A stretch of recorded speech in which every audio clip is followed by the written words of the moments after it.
The first round is over. Done. Finito. And just like that, we're moving on to the second round of the NBA playoffs. Today, we had the Atlanta Hawks take on the Philadelphia 76ers in game one. Crazy game. Very crazy finish. And we also had game seven, the best phrase in basketball and sports.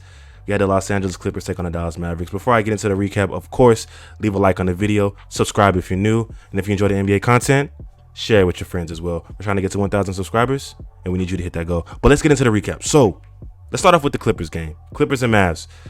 Man, game seven. We knew we were going to be here somehow. And the game did not fail us at all. It was a crazy, great game. Kawhi looked like Kawhi. PG was diming guys. And Marcus Morris, Luke Kennard. The Clippers went crazy from three. Reggie Jackson, he had some crazy big shots in the fourth quarter, man. This was a game where the Clippers finally looked like the Clippers that we thought they were from the regular season. They looked convincing. They looked like a better team than the Mavericks. And when you shoot the ball so great from three, like I've said before in my previous recaps, it's gonna lead to wins, and that's what we saw today. I want to talk about the Mavericks real quick. The Mavericks, this was a game where it just seemed like if this was going to go to a seventh game with their three opportunities going up 2-0, we felt like the Mavericks had everything set in stone to win this series. I think everybody knew they were the favorites to win once they went up 2-0. But, man, Luka being injured in game four and not feeling really healthy in game three, and then we could talk about Porzingis to the end of the time. He's got to play better. He didn't have a great series. And then you had a chance in game six to win. It's a lot of missed opportunities by the Mavericks to really put their foots on the neck in this series.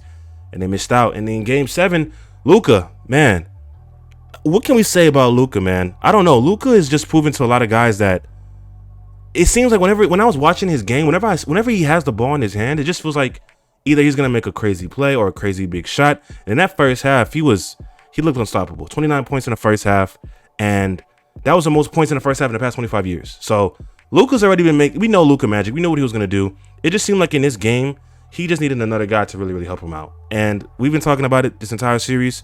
Luka's going to go crazy, but who's going to step up? Tim Hardaway didn't have a great game. They didn't shoot well from three. And Porzingis is just, man, it's a disappointment to say the least. As the guy who is making the most money on this roster, I believe he's the first or second most paid player on this roster.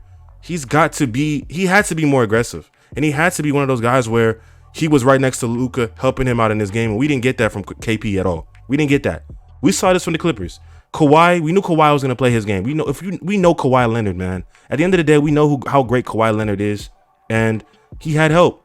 Reggie Jackson stepped in. Terrence Mann, crazy big performances in that first half and that second half. Marcus Morris finding his three-point shot.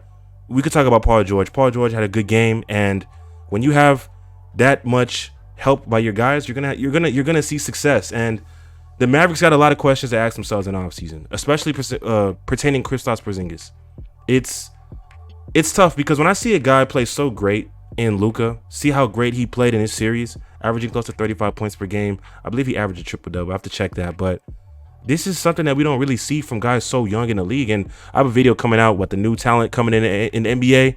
Go ahead and be on the lookout for that. Subscribe, put that post notification bell on because you don't want to miss that. But what Luka did in his series, and even last year's series, it's incredible. And it seems like he won't be able to get that opportunity to continue playing in the playoffs. And this is a guy that I feel like he's an all-world talent. And I think the Mavericks need to put all-world talent around him so he can be the best player he can be and help this team move on to greater achievements, because it seems like if it's Luka or bust sometimes, and the Mavericks can't allow that to happen. So they have a lot of questions to ask themselves in the offseason. I won't go too in-depth in that. I think I'll do that more later into the offseason this year. But the Mavericks, they lost Game 7. Shout out to the Clippers for coming back from a 2-0 deficit. That's tough. I mean, a lot of people may not like the Clippers, but coming back from a 2-0 deficit is tough. And Kawhi, PG, from last year's playoffs, being down and blowing a 3-1 lead was embarrassing. And they knew how embarrassing it would have been to be down 2-0 and then lose the series in Game 7. So they did what they had to do. So shout out to the entire Clippers organization. That Utah Jazz Clippers series is going to be very entertaining. The Western Conference looks crazy now. There's a lot of guys who might come out of there, but we won't talk too much about that. Let's get into the Eastern Conference first game of the second round. Hawks versus Sixers, and man, did we get a treat. First of all, the Hawks were incredible in that first half. Trae Young is insane. 25 points in the first. The Hawks were up 21.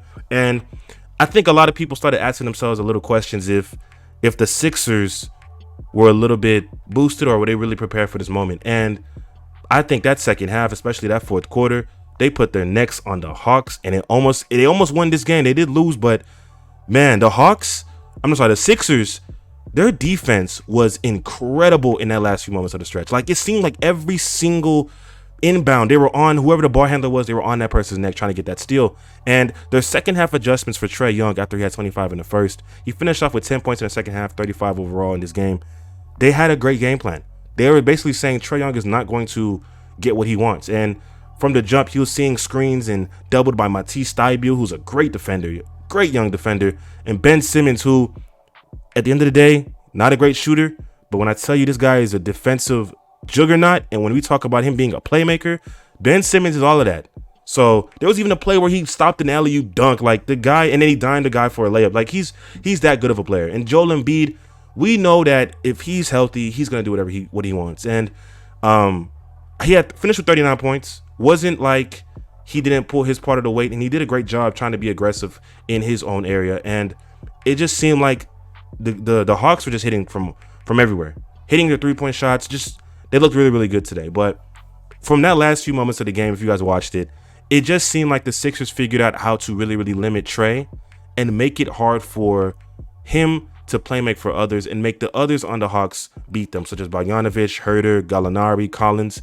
And it more so worked. It looked like they really, really had a game plan. And I really want to see what they're going to do in game two, because I think that the beginning of the first half, having Danny Green check Trae Young in the beginning was just a bad idea, because he finished off with 25 points in that first half. And Trae Young was able to get into a groove that when your star players get into a groove, they start feeling like they can do whatever they want, and they start doing some crazy things. And this is the playoffs. People are going to do some crazy things. So it's a very, very good adjustment by the Sixers. But in game two, they got to come out from the jump with high energy, looking to steal game two and steal back home court, or try to not go down 0-2 like the Clippers did in their first round series. Because again, this is a team where you can't sleep on nobody in the playoffs. Everybody's coming at with their best energy, coming out with their best efforts, and it's gonna be interesting to see what the Sixers do. I think they'll win game two. I think Sixers in 6 is still a possibility, but it's not gonna be a drumming or a blowout like a lot of people think. This is going to be a very competitive series, and I think the Hawks got to figure out a way to